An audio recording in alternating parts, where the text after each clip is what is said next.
Hi, my name is Jane Fudyma, and I'm a PhD candidate in the Soils and Biogeochemistry graduate group at UC Davis.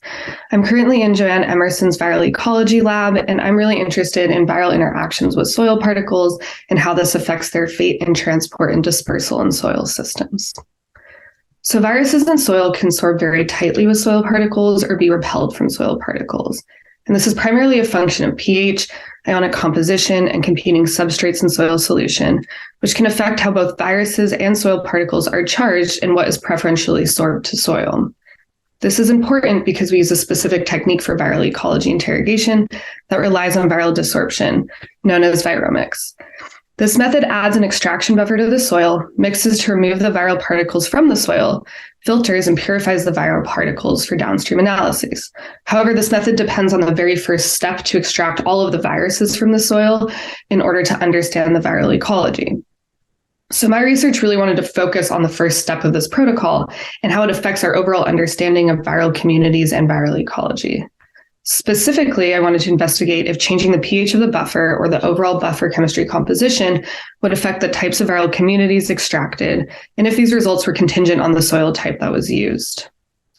So first, I investigated the effects of changing the pH of one extraction buffer on biological replicates taken 1 meter apart from each other, and I did this in 3 different soils.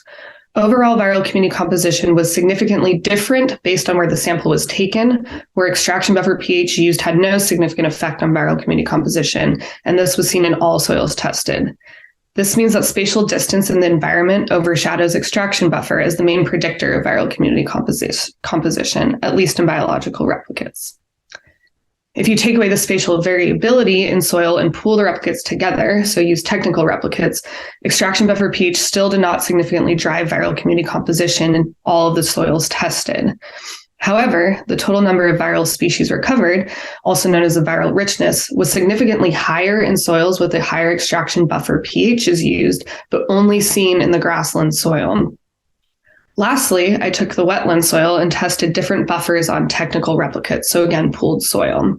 I found that nearly 90% of all viral species recovered from all extractions were found by all 4 buffers, where very few species were recovered by just one extraction buffer.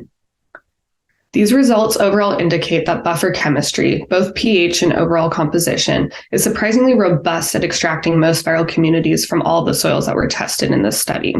However, a small subset of species may be lost based on the buffer used or if the pH is lowered. But again, this was mostly seen in the grassland soil.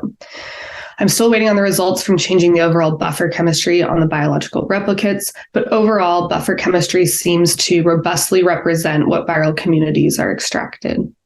And I wanted to really thank ARCS for funding this research. Thank you.